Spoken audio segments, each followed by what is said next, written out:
Wasn't that a great trip, Steve? Oh, that was amazing. A little hot, but it was definitely amazing.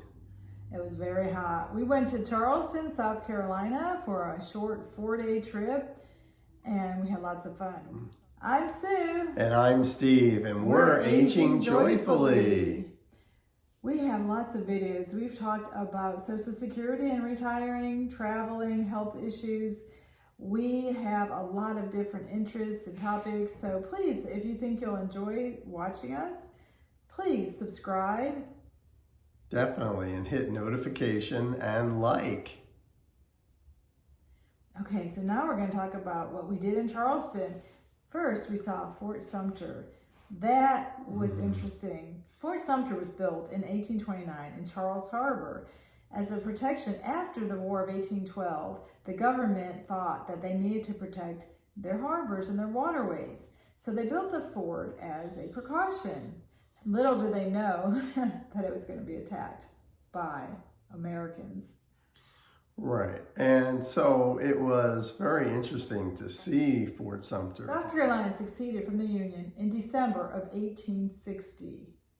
At that time, they were named Confederate. They came up with the name of Confederacy. Late December of 1860, the government sent Union soldiers over to protect the fort because they did not like the thought that South Carolina had succeeded and wanted to be their own individual country. Yeah, and so when you go to the fort, it's amazing to see what's left, because there used to be structures of barracks that were built up on the island, and there is a flagpole, which we'll show later, that actually has a line on it to where the barracks were built up to. But then what's left there now is basically the gun turrets that are there, the cannons there, and some of the mortars. They did build a museum, but the museum was built in a structure that was already there, that they covered with concrete and put tar on it to keep it from water getting in. So Lincoln was nominated in 1860, and South Carolina did not want to lose their main workforce, which were slaves at the time. And so they were going to fight to keep slaves and to keep up their economy and lifestyle the way it was. Yes, they knew that Lincoln was against slavery. He knew he had a battle to eliminate slavery, but he said that any new state admitted to the Union would be a free state. Okay, so in addition to not losing their slaves, they also didn't want to lose access to the port, which was a lot of trade was being conducted at the port of Charleston. At this point, it was under federal control, and that made them nervous. So that is why it started there. If it did not start at Fort Sumter, it was going to start at Fort Pickens, which was towards the Alabama-Florida line. Right. So when you go to Fort Sumter, you take a boat across from the mainland, and it's about a 30-minute ride, and it's a very nice ride. It was kind of cool once you got out in the water and the breeze.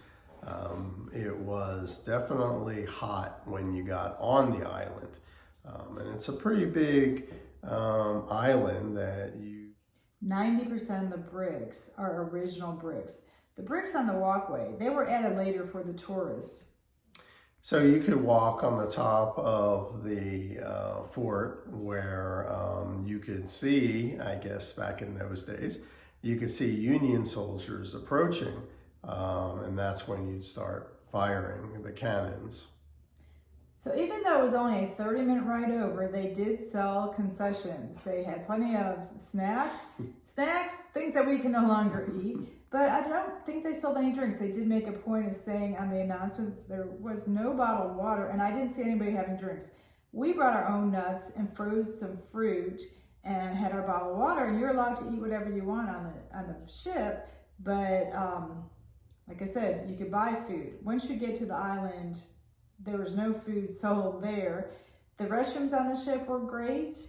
On the island, the men's restroom was not working, so you had to use the one on the ship. And they said there was no wheelchair accessibility to bathrooms, and I don't even remember seeing any ramps or any place to get to the upper level, so I'm not sure if there was any. Did you notice any? No, I don't think I did. Because we did see a stroller, and I don't know how they got up higher. I don't really know about that. Right. Well, we'll show you in a video. You'll see the fort and some of the museum. You'll also see original flag that flown at the fort. It's behind glass, but there's a picture of it that we'll put on in our video. Yes, we were given 1 hour on the island, and we felt that that was not enough time at all. Once you got there, a park ranger spoke for 10 to 15 minutes, giving you facts, and then you looked around the ruins, and then you went to the gift shop. No, first you went to the museum, and the museum had quite a few facts, and it was air conditioned. Everyone was in the museum to get out of the heat. So we felt like we didn't have enough time to read all the information in the museum, and then we went into the gift store. So we would have preferred maybe another 30 minutes on the island. Yeah, definitely.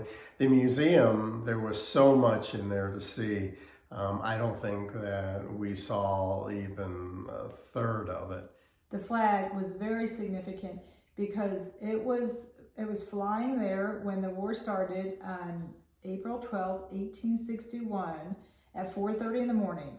The fight lasted 34 hours, and at the end, the Union side had to give up because they had the unfair advantage of being outmanned and outsupplied by the Confederates who lived in the local area. So when they left, they took the flag with them. But they had a chip on their shoulder from this incident, and they were determined to get this fort back. Once the war ended in 1865, they did return this flag to the island, and it is behind glass in the museum. The original casualties on the island were accidents. It was in the surrender ceremony where a person died, and many of the casualties in the war were accidental deaths. But if you're interested in the Civil War, there's a whole ton of information from South Carolina, Georgia, Tennessee, up into Virginia and Pennsylvania. We went to Roswell, Georgia, where they produced the cloth, the old textile mill that produced the cloth to make the blue uniforms. That was burnt down along with the bridge to get there, was burnt down by Sherman. And all of the workers, I think it was about 400, it was women and children mostly, they were sent to the north. That was very interesting. If you want to piece it all together, this is the start of the Civil War to where the uniforms were made, to battles in Chattanooga and Tennessee, and then we're going to go to Virginia, to Appomattox Courthouse, to where the Civil War ended. That will be a while later that we'll make it there. I've also seen many fields in Pennsylvania, such as Gettysburg. Did you see Gettysburg? Yeah, I sure do. You've been there? If you're a Civil War buff, be sure to go to Charleston, where it all began. Definitely, and then some other videos that we're going to have coming up is from a plantation that used slaves back in the 1800s, and that's very interesting. We'll have that later. So watch the rest of this video that shows the footage of Fort Sumter.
Mine eyes have seen the glory of the coming of the Lord.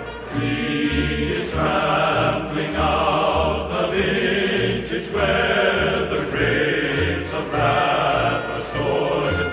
He hath loosed the fateful lightning of his terrible swift sword. His truth is marching on.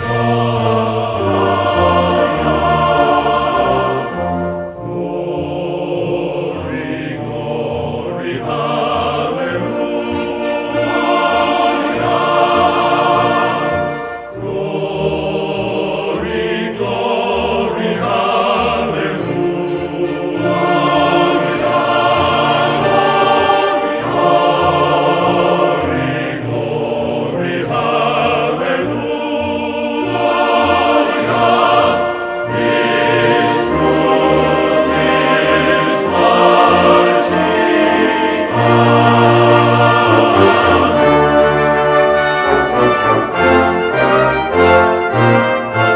I have seen him in the watchfires of 100 circling camps.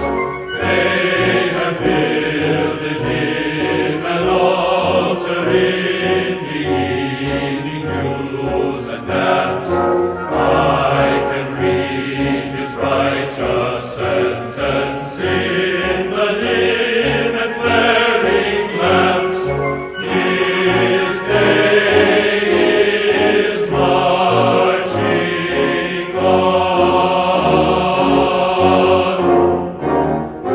Glory, glory, hallelujah.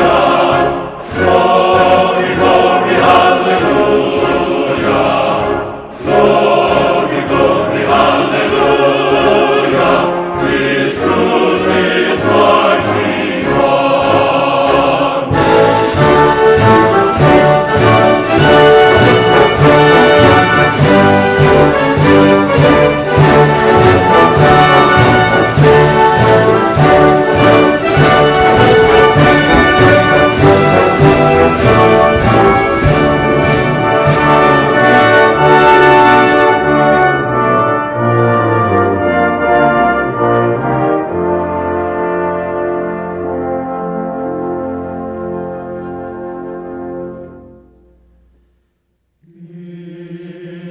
We hope that you enjoyed that footage of Fort Sumter. Until we see you again. Take it easy.